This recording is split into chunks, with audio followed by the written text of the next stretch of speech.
नमस्कार।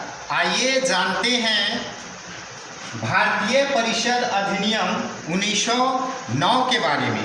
भारतीय परिषद अधिनियम 1909, जिसे आमतौर पर मार्ले मिंटो अधिनियम के नाम से भी जाना जाता है। यानी यह जो भारतीय परिषद अधिनियम 1909 है, इसे मार्ले मिंटो अधिनियम 1909 के नाम से भी जाना जाता है।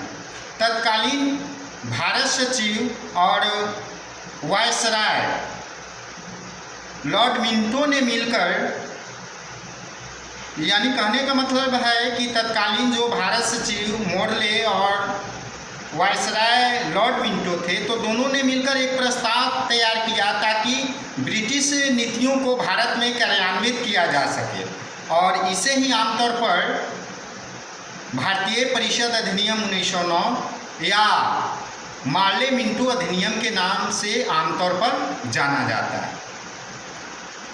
भारतीय परिषद अधिनियम 1892 ईस्वी के दोषों को दूर करने के दृष्टिकोण से भी लाया गया था।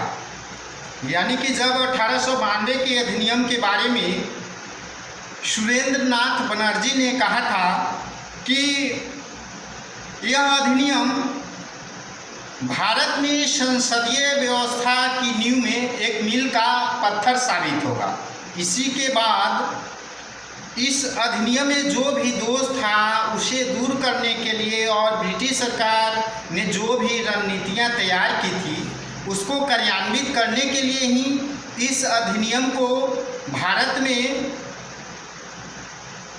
लागू करने के लिए तत्कालीन समय में प्रावधान लाया गया। तो हम लोग जानेंगे कि इस अधिनियम की जो भी महत्वपूर्ण बातें थी और जो भी प्रावधान लाया गया उसे संबंधित बातों को। इस अधिनियम को लाने का मुख्य मकसद भारत में राष्ट्रवाद की जो भी गतिविधियां उदारवादी और जो क्रांतिकारी जो राष्ट्रवादी नेता थे उनकी शक्तियों को समाप्त करने के उद्देश्य से ही इस अधिनियम को लाया गया था। इस अधिनियम के द्वारा सर्वोच्च विधान परिषद में सदस्यों की संख्या में वृद्धि करते हुए 69 सदस्य को शामिल किया गया। 69 सदस्य को शामिल किया गया, जबकि व्यवस्थापिका में यानी केंद्रीय व्यवस्थापिका में 60 सदस्य थे और 9 पदेन सदस्य थे। इस प्रकार से सर्वोच्च विधान परिषद में सदस्यों की संख्या 69 कर दी गई और इन 69 सदस्यों में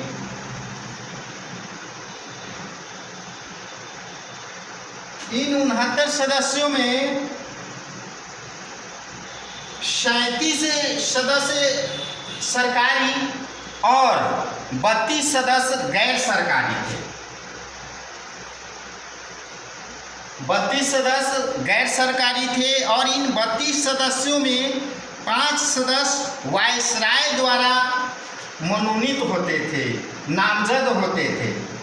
32 सदस्यों में 5 सदस्य वायसराय द्वारा नामजद होते थे और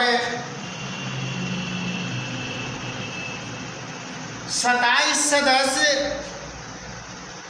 निर्वाचित होते थे, जिनमें यानी कि इन 27 सदस्यों में आपको 8 सदस्य मुस्लिम पृथक निर्वाचन क्षेत्र के लिए चुने गए या उनको जो है चुनने का अधिकार जो है से इस अधिनियम के द्वारा दिया गया कि 8 जो है से मुस्लिम प्रतिनिधि इसमें जो है से चुने जाएंगे, शामिल किए जाएंगे और 4 ब्रिटिश सदस्यों को, पूंजीपतियों को इसमें जो है से चुना जाएगा और साथ ही साथ इसमें 2 सदस्य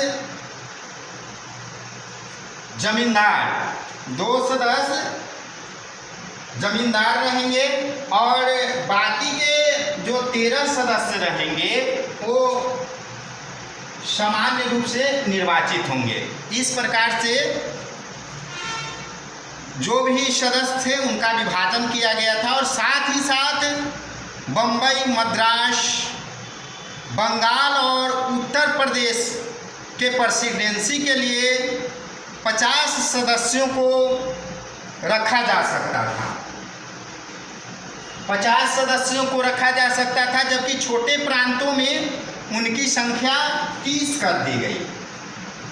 छोटे प्रांतों में उनकी संख्या 30 कर दी गई। तो इस प्रकार से केंद्रीय व्यवस्थापिका और सर्वोच्च विधान परिषद में सदस्यों की संख्या को इस भारतीय परिषद अधिनियम 1909 के द्वारा जो है मंजूरी दिया गया था, प्रावधान लाया गया था।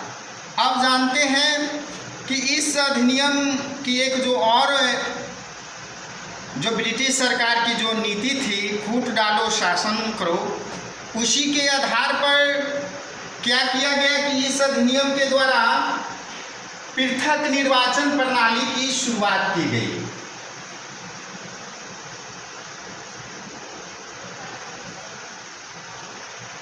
पृथक निर्वाचन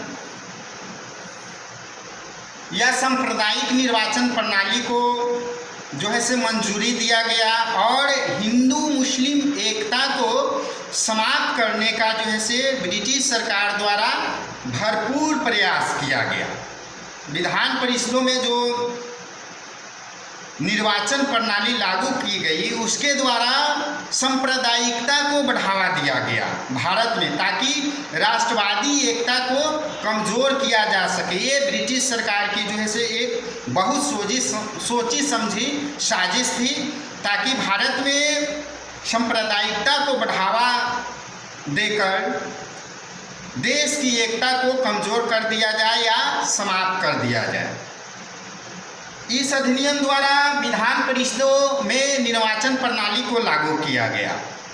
साथ ही साथ बजट पर विचार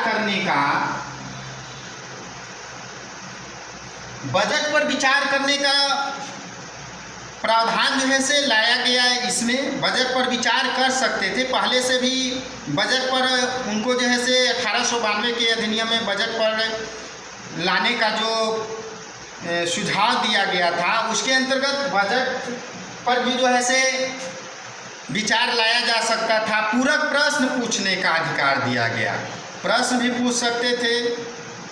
और इसमें क्या किया गया कि इस अधिनियम के द्वारा जो भारतीय सदस्य थे उनको नामित किया गया भारत सचिव की परिषद में जो लंदन में थी, उसमें जो है से 2 भारतीय सदस्यों को शामिल किया गया। 2 भारतीय सदस्यों, केसी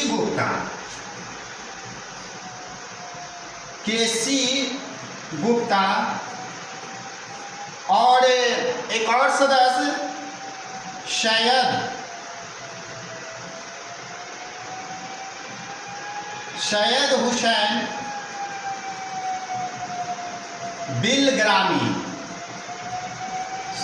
हुसैन बिलग्रामी को नामित किया गया। और भारत के जो वायसराय थे लॉर्ड मिंटो, तो उनके कार्यकारिणी में भी पहली बार भारतीय सदस्य को नामित किया गया, यानी रखा गया।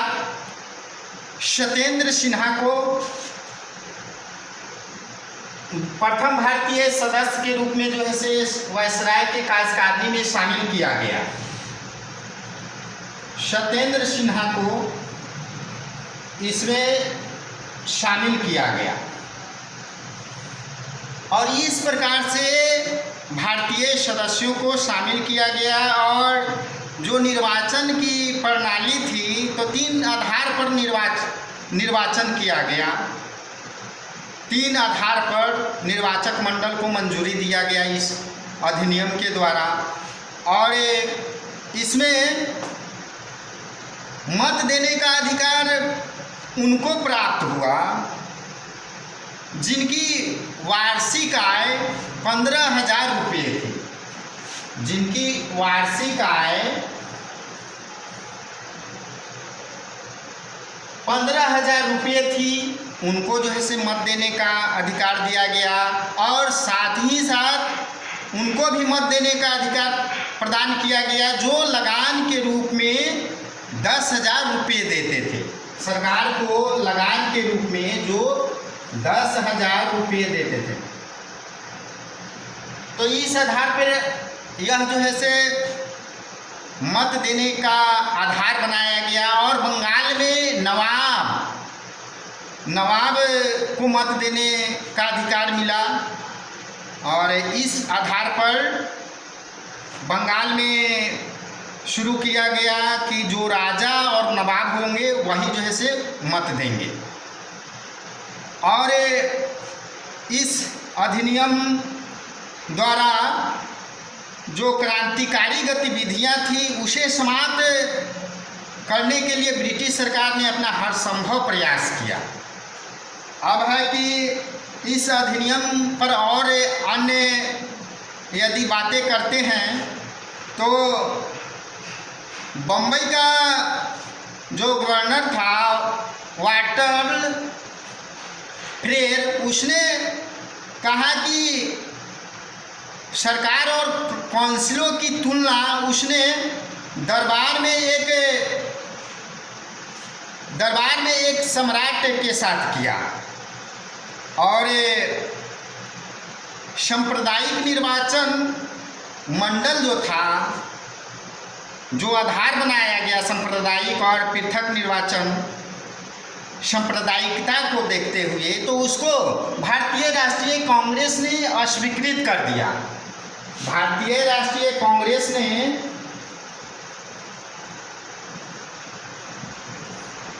इस अधिनियम को 1909 के भारतीय परिषद अधिनियम को जो सांप्रदायिकता के आधार बनाकर लागू करने के लिए भारत में मंजूरी दिया गया, उसे कहा कि हम इसको नहीं मानते हैं। कांग्रेस दल ने इस पृथक निर्वाचन प्रणाली के आधार पर और सांप्रदायिकता के आधार पर जो निर्वाचन मंडल था जो बनाया गया, उसे कांग्रेस ने अस्वीकृत कर दी, कांग्रेस दल ने। साथ ही साथ यह जो अधिनियम था यह भारत विभाजन के लिए भी एक तरह से उत्तरदायी माना गया, क्योंकि यहीं से इसकी शुरुआत जो है से मानी जानी चाहिए। क्योंकि जब मुस्लिम लीग की स्थापना होने के बाद आगा खां के नेतृत्व में जब मुसलमानों का प्रतिनिधि मंडल वायसराय से मिला और अपनी सेवा के लिए यानी ब्रिटिश साम्राज्य की सेवा के लिए कुछ मांगा, तो उसे पृथक निर्वाचन प्रणाली के आधार पर प्रतिनिधित्व दिया गया। तो इस प्रकार से अंततः 1947 के बाद जो है से भारत का विभाजन भी एक प्रकार से उसका दंश भारतीयों को झेलना पड़ा, भारतवासियों को झेलना पड़ा। तो इस प्रकार से यह पृथक निर्वाचन प्रणाली भारत विभाजन के लिए भी जो है से यहीं से अपना जो है से कार्यक्रम निर्धारित करते रहा समय समय पर, और जिसके कारण या जिसके फलस्वरूप अंततः भारत का विभाजन हुआ। तो इस प्रकार से यह जो भारतीय परिषद एक्ट 1909 लाया गया किसी भी दृष्टिकोण से उचित नहीं था। और भारत में जो स्वशासन की मांग की जा रही थी भारतीयों द्वारा, उनकी राजनीतिक आकांक्षाओं को पूरा करने में दूर रहा। इस पर जो है इसके बारे में कुपलैंड ने कहा कि यह जो विधान परिषद है वह संसद तो थी ही नहीं कभी, यानी इस प्रकार से कुपलैंड का विचार था।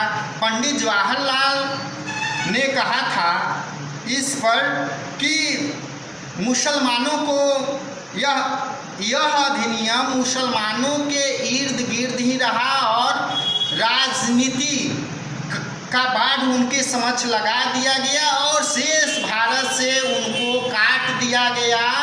और जो सदियों से हिंदू मुस्लिम एकता की जो मिसाल थी और जो भी एकता और मिश्रण था, उसे जो है से इस अधिनियम द्वारा दूर करने का कार्य किया गया। तो यह पंडित जवाहरलाल नेहरू का विचार था। फिर इस पर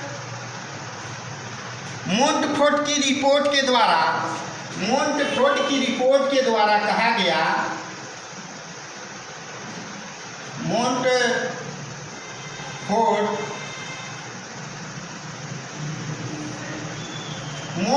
की रिपोर्ट के द्वारा कहा गया कि यह उत्तरदायित्व जो संसद का रहता है, सरकार का जो उत्तरदायित्व रहता है, वह इन संसदों में देखने को मिला ही नहीं। इस प्रकार से यह त्रुटिपूर्ण था, जिस पर कोपलैंड ने विचार व्यक्त किया था कि विधान परिषदें ही थी, दरबार यानी जो विधान परिषदें थी वह दरबार के रूप में थी, संसद तो दिखी ही नहीं। तो इस प्रकार से किसी भी दृष्टिकोण से, भारतीय स्वराज के दृष्टिकोण से या सांप्रदायिकता और पृथक निर्वाचन प्रणाली के आधार पर इस अधिनियम को कभी भी उचित भारतीयों के लिए नहीं माना गया और यह भारतीय राजनीति की समस्याओं और सरकार की समस्याओं को कभी भी दूर यह अधिनियम नहीं कर सका। तो इस प्रकार से भारतीय परिषद अधिनियम 1909 भारत के लिए एक तरह से कभी भी भारतीयों के दृष्टिकोण से उचित नहीं था।